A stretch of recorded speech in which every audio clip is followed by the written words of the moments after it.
morning, everybody. Morning, morning. Top of the morning to everybody. Okay. Hi, Rabbi. Okay, Tov. I see some more faces over here.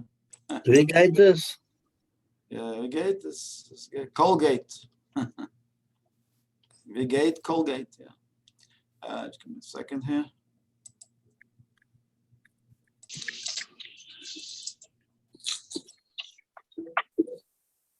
Oh, nice to see you all. Show me some more faces. Great.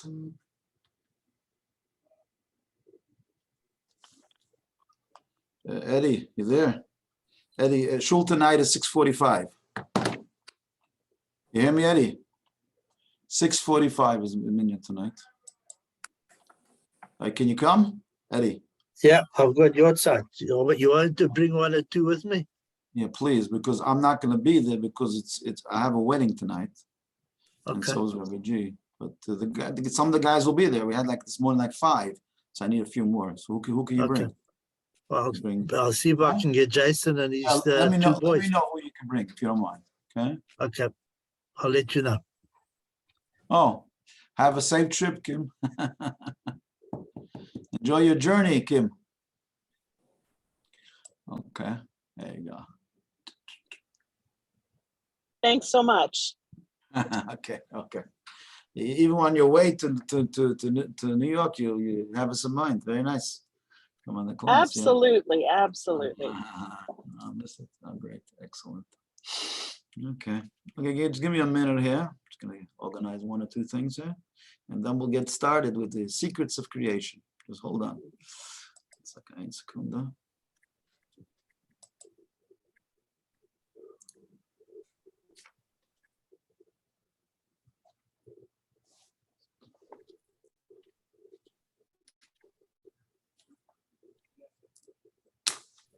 You said 6:40, Rabbi? Today is it's 6:45. 6:45.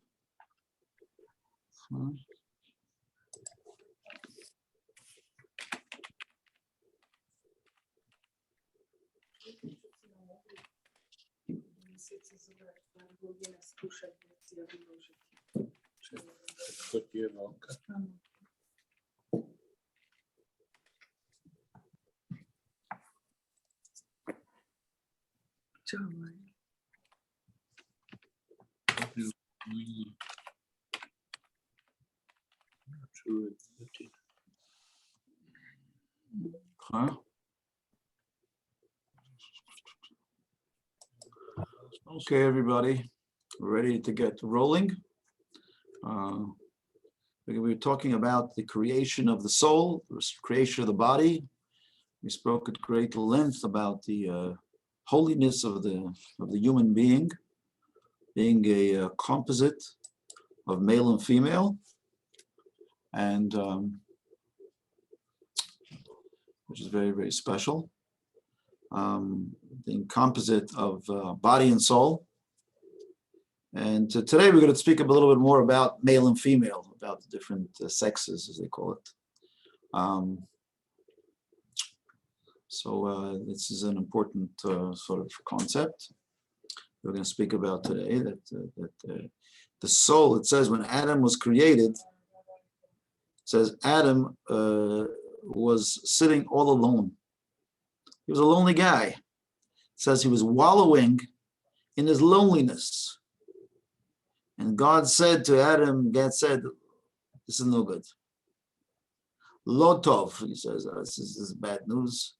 We can't have Adam being all alone in the world, even though it says the reason why Adam was created all alone as one person is to teach us that one person can change the whole world for the good. Talmud says, why was the human being created singular? In all the other creations, it says right away, God created them at the beginning, male and female.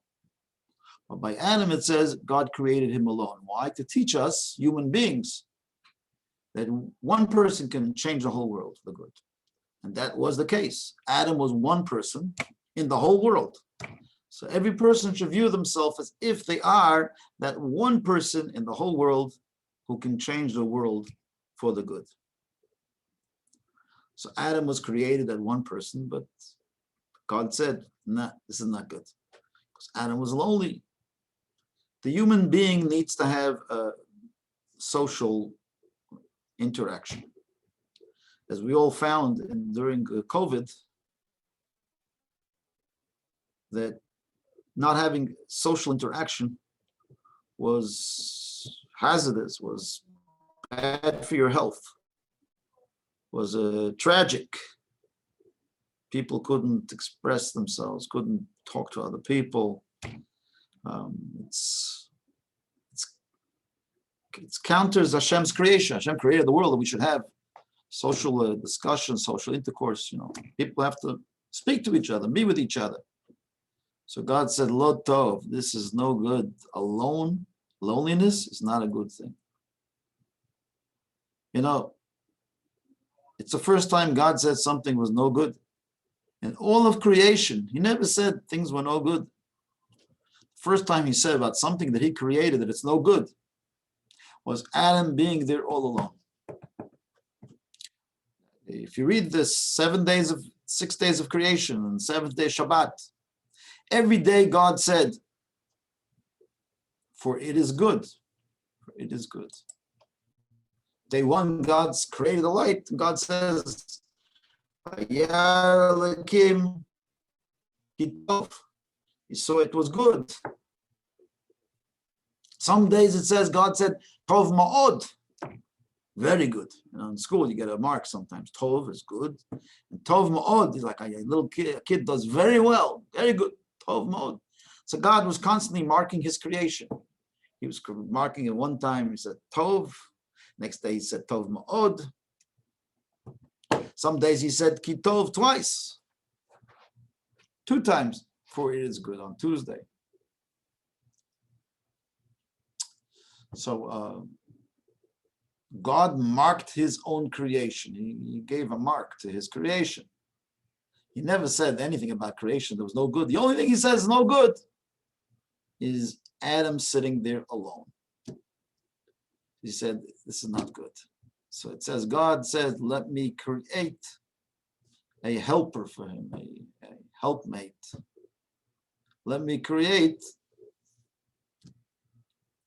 someone opposite him, someone to be with, someone to break the loneliness. And so he created Eve. He created Chava, who was the mother of all living creatures. And she was created to alleviate the wretched loneliness that Adam was going through. Well, let's talk a little bit more about it, about the creation of male and female. That's what today's class is about that creation, that part of the creation of the male and the female. So we say God created first the body of Adam, and he created a soul. He infused the Adam with the soul, and then after the Adam was a living person and he had the body and soul, God said, this is still no good. We need to create a partner, a helpmate across him, opposite him. Talmud says that if they merit, they complement each other.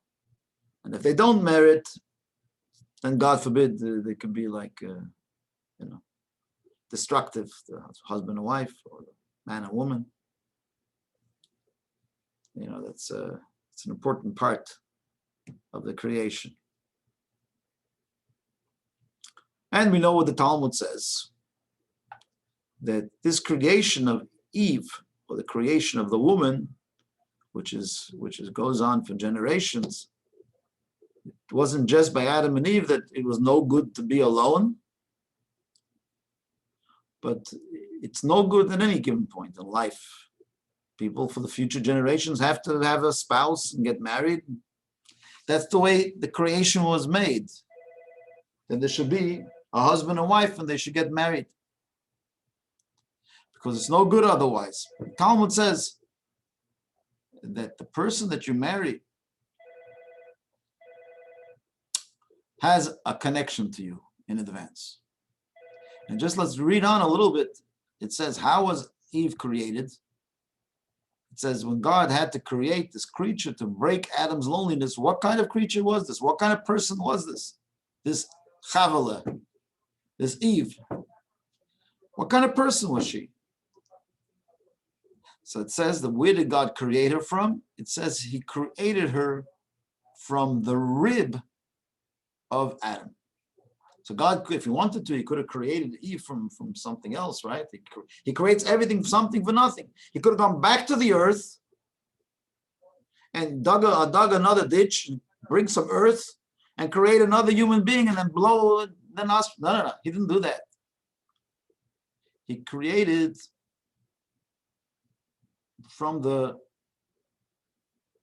Eve from what? From Adam himself. So they say, Taka, women are much higher. Why? Because man is created from the dust of the earth.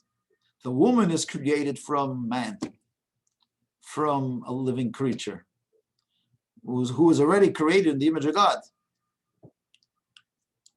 So man is always like thinking about where he comes from. That's why men have a problem with confidence sometimes. Inner confidence, they say. They need a lot of words of affirmation. They need a lot of reaffirmation of who they are or what they are. Why? Because people always go back to what they come from. Man was created from the dust of the earth. So he was always thinking about the dust of the earth. Whereas the woman, she never came from the dust of the earth, maybe originally, right? She came from a human being. So the woman is the English word actually is woman. Woman means from man. So that's where she comes from. She doesn't come from the earth. Adam, the name Adam is Adama. It comes from the word earth. That's where the name Adam comes from. Chava is already forward looking. She's chai. She's life. She gives life. Chava. But Adam is from the earth. He is a earth creature. Right? He's from the dust of the earth. In fact, it's brought down somewhere in Kabbalah. I don't know even where it says this. And that's why in a relationship, in the act of intimacy, actually, the recommended position, so to speak, is the husband facing downwards and the wife facing upward. That's what's brought down. Kabbalah. What's the reason for that? Because the husband faces where he comes from. He faces the earth. That's his source, right? So he looks down. The woman looks up. She looks up. She's looking up to the sky. She's looking up to the heavens. She's looking up to because she's a higher being. The man is always dealing with his source, his origins, which is earth, which is dust. The woman is dealing with her origins, which is from the being created in the image of God, godliness, which is looking upward. I heard this. Take it as you like it. And that's the thought. But be as it may, the woman was created from the rib of man. Now in the Talmud, there is a discussion. What does it mean she was created from the rib of man? God took a rib and he created a whole woman. So there's some places in the Talmud where it says no. The man and the woman actually, like the rest of creation, were created male and female. They were created as one being, like we said before. But it was an androgynous being that was created, almost like a Siamese twin. So Adam, initially, it says in some places, was this Siamese twin, this androgynous being, male and female. And that maybe explains why there's so much confusion today about who's a male, who's a female, because we all come from some kind of the original man was androgynous, was male and female together. God wanted them to be created as a singular entity to teach us that one being can change the world. But then he saw the loneliness of the creature, so he created polarity from the one. Created a husband and wife. And he split them in half. Where? At the rib. That's where the operation took place. So it doesn't mean he created Adam from the rib. It means at the rib. Like he created Eve at the rib. Adam and Eve were separated at the rib. So that's a different idea of understanding this whole Genesis thing about the creation of Eve. Chava, she wasn't created, so she's not in any way inferior in this, according to this, right? She's not created second. She was created together with Adam at the beginning. Their name was Adam, right? But Adam initially was a male and female creature. And God then separated them, and he says, okay, lonely, we'll make two out of the one. And that explains the major attraction of male and female. Because when you are one initially, you go back to your source, like we spoke before, right? So there is a magnetism between the male and the female. Why is that? Because male and female were once one. That's why there's such a strong attraction between male and female. It's like the forces of gravity that pulls an object on the earth to the bigger object, and it's drawn into it. It's nature that they are drawn one to the other almost in the same way as the sexual drive or the magnetic male-female connection. They come back to each other because they were each other. And we'll show soon that it's on a soul level too, not just on a body level. But on a simple level, not on the body level, God created Adam and Eve as an androgynous being, separates them, and then he says in the Torah, it says, okay, therefore, Yazav Ish, a man shall leave his Aviv, his Ima, his father or mother, V'davak Beishto, and he will cleave unto his wife, V'hayu levaser echad, and they will become one flesh. So is it a uniting of the husband and wife, or is it a reuniting? It's a totally different thing. Well, unite with something, you unite with a friend, with a person you like, that's not a real unity. Our real unity is reuniting. It's coming back to where you come from. It's like the body, if they die, it's dust to dust. You're reuniting with the place you came from. The soul, and when we spoke about that, it goes back to heaven because that's where it comes from. It comes from God. It's reunited with God. The power of reuniting is way stronger than the power of uniting. It's much more powerful. That is Adam and Eve. Adam and Eve, they were connected at the rib, they were separated, and then the Torah says, and therefore the man and the woman, they shall leave their father and mother and cleave unto their spouse and become one flesh.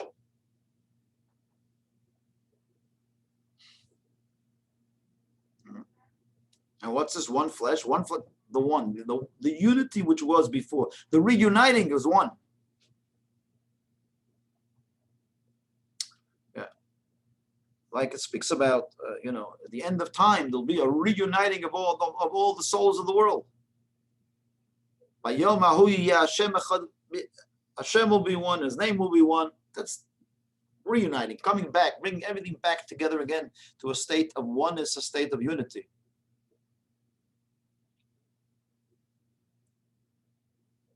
We say also in Shema, we also use the word echad, one. So you have Hayu L'Basar echad, Shema Yisrael Hashem Elokeinu Hashem echad, V'haya Hashem L'melech HaKol Haaretz, B'yom Hahu Hashem echad, Shmo echad. Same concept. It's the oneness which always was, and now you just need to bring them back together again. In fact, in the Talmud, it speaks about husband and wife. And it says, 40 days before a child is born, there's a voice that's called out from heaven and says, the son of such will marry the daughter of such. And that's what we know as, in the world, we know it as bashert.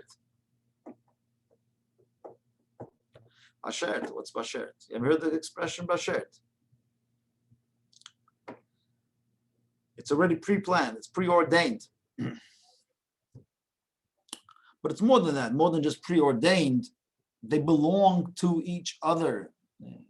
Male and female are really part of the same, come from the same, the species were once one. So we're going back to the united species as opposed to the diverse species. In Kabbalah, it goes even a step further. It says not only the body, but also the soul. Souls were once one. And then the Kabbalah speaks about the concept of soulmates. That not only our bodies belong to each other like an Adam and Eve, but the souls actually were once one. And the Kabbalah goes on to say that you have a soul of a person born in this world, they have another half soul somewhere that belongs to that soul. So before the soul is born, before it comes down, Hashem takes the two souls, which are really one, he splits them in half, like at the rib, so sends them down to the earth, and says, no, go find each other. Sometimes it takes many, many years till they find each other and become one. It's the concept of a soulmate. That's why marriage is such a big simcha. Why is marriage such a big simcha? People should be worried about marriage. You're getting married and new responsibilities, you're going to have children. It should be a moment of anxiety, not of joy. Why are we so joyous by weddings? Everybody's going around dancing and jumping. And what's the joy?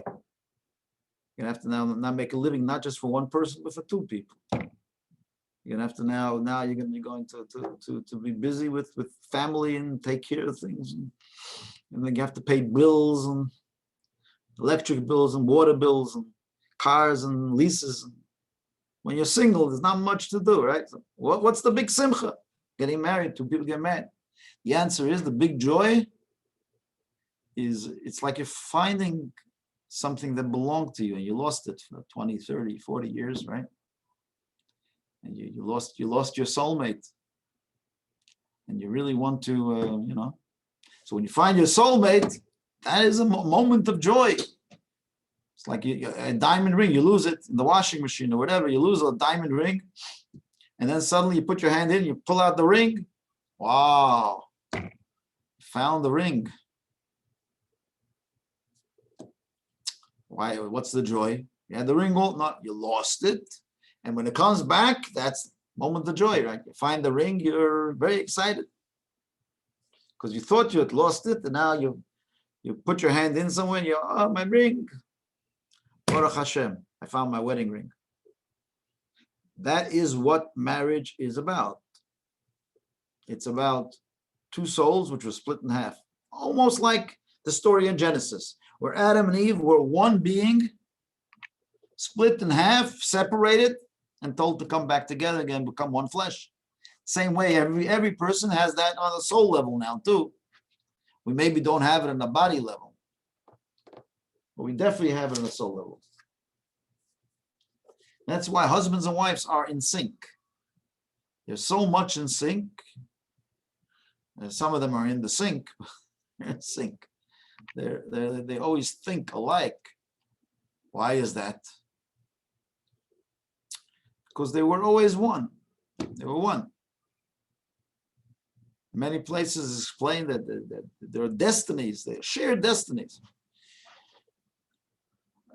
Soulmates, they have like one destiny for both of them. And they both have like a certain correction in this world, a certain tikkun that they have to do. So if let's say one spouse is sick, that was really meant for the team.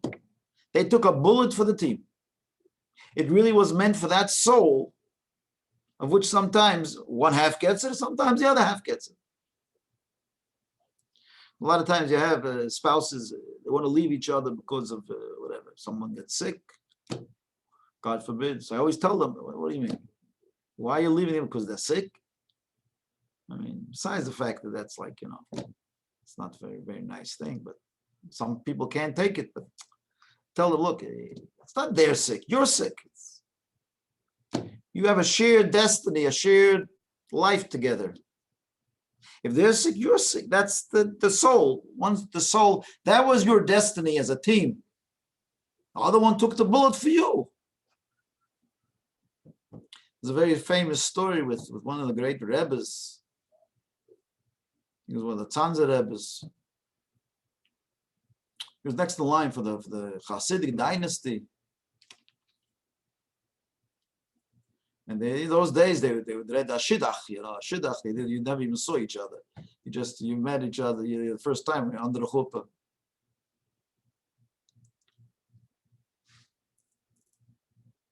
No. But they would go out one time, 2 times, whatever it was. Right? And she goes out to this guy, and then almost about to get married. And she sees this guy has this guy who was supposed to be a Rebbe. Yeah, he has a hunchback. No, big hunchback. In Yiddish, they call it a hoiker. A hoiker. Hunchback. That was like considered, like the hunchback of Notre Dame, right? They have a hunchback, the holy hunchback. This guy was going to be a Rebbe. He has a very big family and everything, but so he's dating this girl, a fine girl. And he says, I see you looking at me funny, he says to his future bride. You're looking at me funny, and you're thinking, what am I getting into? I want you to know the real story. The real story of my hunchback. I want to tell you a story that happened about 25 years ago, 20 years ago. Up in the heavens, there was many souls floating around in the sky. And there were 2 souls that were like the soulmates. They're part of the same soul. So the God said, or the angel said, that one soul over there was supposed to be a female soul, was supposed to be a hunchback. So her counterpart, the male soul, turned around and said, don't let this girl be a hunchback her whole life. She's a girl. She used to have a nice life. Let her have a happy life. I'll take on myself. I'll be the hunchback. And so the male soul came down to the world and became the hunchback. He says to this girl, you know who the girl was? The girl was you. And I'm that fellow that took away your hunchback. So the hunchback I have was really your hunchback. It was meant for your soul. And I took it for the last 20 years. I've been suffering with it because I took it away from you. It's our hunchback. And she was very impressed with the story, with the concept. And he realized, many years ago, someone in our family also, one of our mechatenistas, her husband had a stroke. So Goldie, my wife, was sitting with her in shul, and she saw how she was taking care of her husband so well and all that. She says, oh, how's your husband? How's his stroke? Well, Goldie asks him, she says, what do you mean his stroke? It's our stroke. I don't take care of it. It's not his stroke. It's our stroke. She looked at it that they're together. They're a team. No such thing as someone else. If that's who your bashert is, then what's going on with the other person is your thing. Right? You're just taking a bullet for the team, kind of. That's a very special way of looking at it, to understand that there's a shared soul, but also a shared destiny. Yeah? That's important to understand that. It's a shared destiny. And what happens to one partner is really happening to the other. And it's just, that's the way God wanted it, That this person gets it, but really it's for both. It's some kind of a perfection or correction or something, a meaning from God that for this soul, because you were split, soul was split. So when the souls come together, it's becoming a singular thing. So there are many things involved. There's the soul being a half.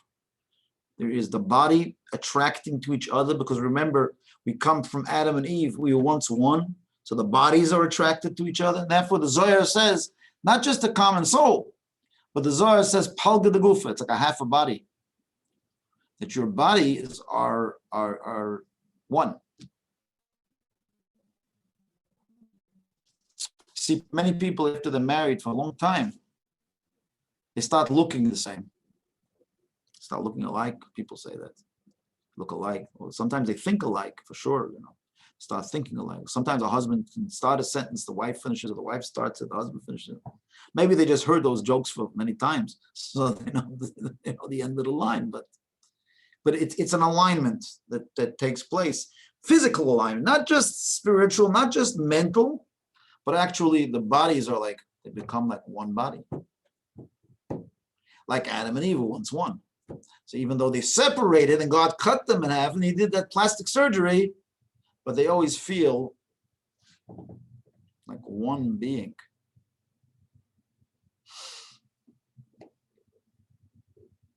So it's not just half a soul, but it's also a half a body.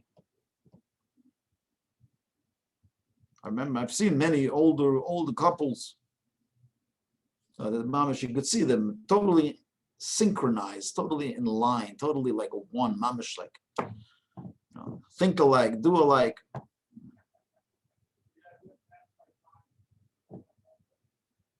Yeah. It's a beautiful thing. And that's why when God forbid, if a spouse predeceases another spouse,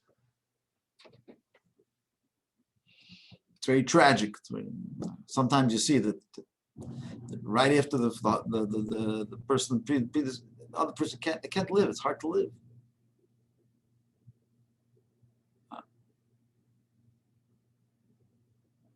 Where are you going? Yeah, Joy. Huh? You're going flying away. I can't hear you. You have to be on.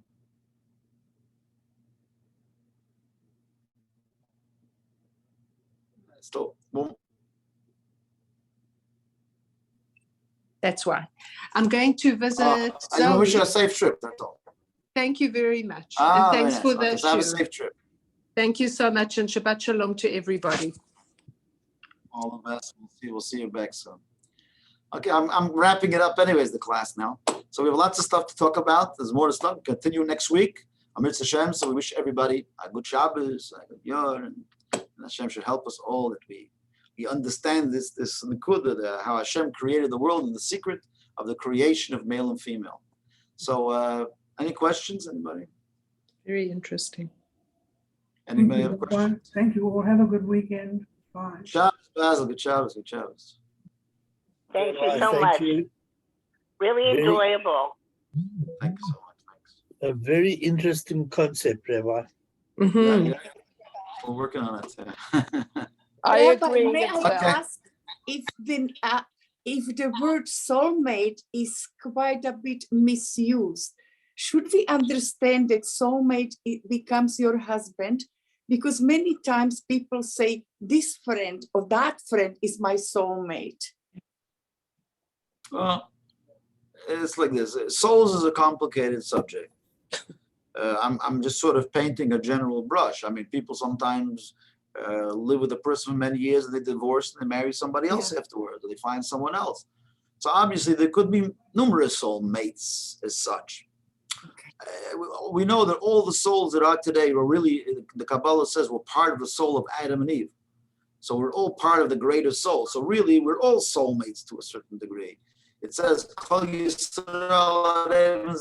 Jewish people are tied one with the other. So spiritual things is a hard thing to understand, and there are many soulmates. But I look at it this way. For instance, take a puzzle. So you have a puzzle, and you have a piece. Every puzzle piece it can connect to a few pieces. So the pieces you break, you put them, then you put it together. It's a puzzle. Maybe there's one piece that it really connects very strongly to, but it might touch another 2, 3, 4, 5, 6, 7 pieces, right? So obviously, you're talking about a puzzle of all of the souls that ever lived. We're all connected or interconnected, but there are male and female souls that are part of, break off from each other. But there could be numerous possibilities of who.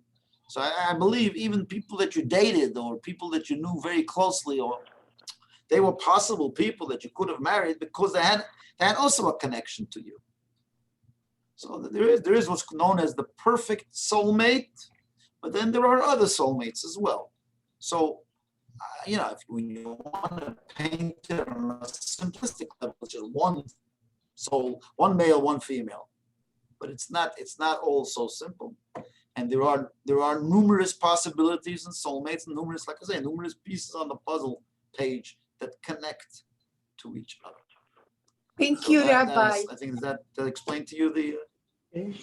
Thank you, Rabbi. You Okay, have wish everybody incredible a vision. Shabbos. Have a beautiful day, kid. Thank you. Bye, everybody. Yes, Rabbi, Shabbat thank shalom. you. Bye-bye. Shabbat shalom. It was fascinating. Bye-bye.